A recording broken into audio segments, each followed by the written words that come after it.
おはようございます。たかしです。本日は12月20日金曜日、ただいま8時19分。それではポンド円とドル円の相場分析をやっていきましょう。前半はポンド円、後半はドル円をやっていきます。まずはポンド円の冷やしからなんですが、以前から言ってましたこの過去の揉み合いですね。この緑のラインが引いてます。その中に現在戻ってきたというところですので、昨日のこの上昇も結局この緑の水平線の上限付近、過去のこの高値ですね。このあたりでちょうど上値を抑えられたところですね。ここすごくわかりやすかったと思います。昨日強く上昇はしてきていたんですが、やはり基本的には過去の高値っていうのは1回引っかかりますので、そこから下落してきているというわかりやすい動きですね。ストキャスティクスも今高値圏にありますので、本日も下落方向に動きやすいのかなと思いますが、昨日結構強めに上昇してきているので、基本的には押し目買いが入りやすい。ただし、インジケーターを見ていると、まだそれほど上値を追ってどんどん上昇していけるという、この過去の高値ですね。ここを上抜けてくるという動きは想定しにくいので、基本的には上がったところは売られやすい。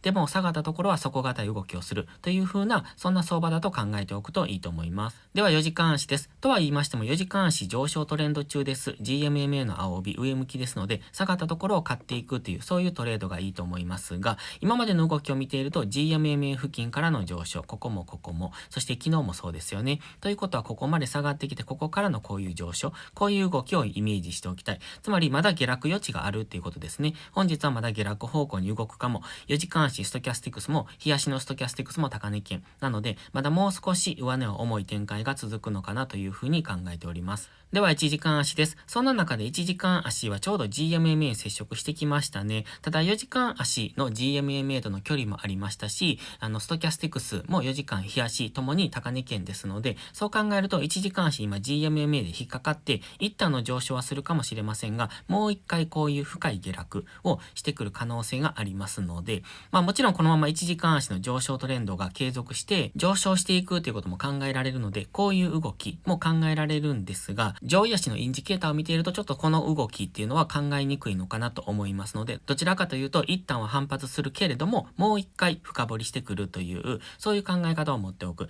そしてこの過去のレジスタンスラインですね、この緑の水平線、これ先ほど冷やして言った緑のラインなんですが、だいたい196円付近、このあたりまでの下落は一旦待つ方がいいと思います。ではドル円を見ていきましょう。ドル円はポンド円と違って強かったんですね。直近の高値も上抜けてきましたので、今までのこういう上昇トレンドが継続ですよね。ただ、やはりインディケーターはストキャスティクス高値圏にありますので、一度下落方向からのこういう動きを見ておきたいので、当然昨日のこの上昇が本日も継続する可能性はあるんですが、やはりインディケーターが高値圏、買われすぎにあるってことは、一度下落方向に動いてからのこういう上昇をイメージしておくと、トレードがやりやすくなると思います。では4時間足です。4時間足には水平線がいくつか引いてあるんですが、そのあたりでこことかこことか、こことか、このあたりを下げ止まりのポイントとして見ておくといいと思います。この直近の高値、このあたりですね、155円手前ぐらい、このあたりまで下がってくると、4時間足の GMMA に接触しますので、こういう動きが想定できるんですが、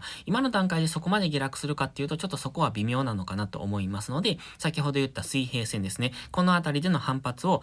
反発の上昇を短く狙っていくという、こういう感じですよね。昨日の高値を上抜けるかどうかわかりませんけれども、こういうイメージを持っておくといいと思います。ので、このあたり水平線にアラートを仕掛けておくとわかりやすいのかなと思います。現在使用しているチャートはトレーディングビューなんですが、アラートも簡単に設定できますし、アラートの通知が来るのを待って、そこから初めてトレード、エントリーを検討するという、そういう形を取るのがいいと思いますので、もしトレーディングビューまだお使いでない方は、概要欄に URL を貼っておきます。無料で利用できますので、一度ご登録ください。では1時間足です。1時間足かなり強いですよね。ただ GMMA の青帯との乖離がありますので、やはりここを生みに来る可能性、こういう動きですね。これを待っておきたいです。GMMA とのこの乖離を生みに行く動きですね。つまり逆に言うとそこまで下落する可能性があるということですので、そのくらいの下落の余地は見ておくといいと思います。もちろん今この赤い GMMA に沿ってずっと上昇してますよね。昨日もこういう動きをしてますので、ここから上昇してしていくっていう可能性もあるんですが、基本的な考え方としては一旦はこの青い GMMA 付近までの下落を待っておきたい。そうすると156円台ぐらいまで下がってくることになりますので、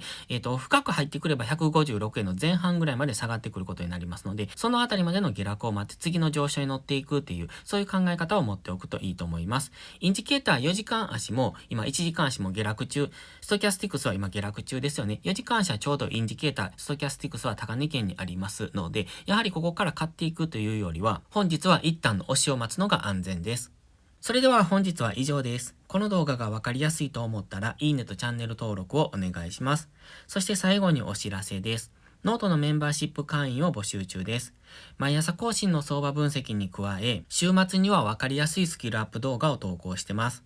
FX で勝てるかどうかは知識量の違いが決め手です。週末動画でどんどんその知識を蓄えていってください。FX を基礎から学びたい、知識レベルを上げたい、そんな方のお悩みを解決します。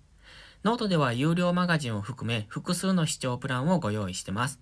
ノート限定の掲示板機能ではリアルタイムな相場の気づきも投稿してます。ノートメンバーシップの新規入会は2月から値上げをしますので、もしご興味のある方は1月中のご登録がお得です。また、この値上げに関しては新規入会の方が対象になりますので、既存の方の価格は変わりませんので、早めにご入会された方は値上げ後もずっとその入会時の価格が維持されますのでお得です。また、限定動画だけをご希望なら YouTube メンバーシップでもご視聴いただけます。詳細は概要欄をご覧ください。それでは本日も最後までご視聴ありがとうございました。たかしでした。バイバイ。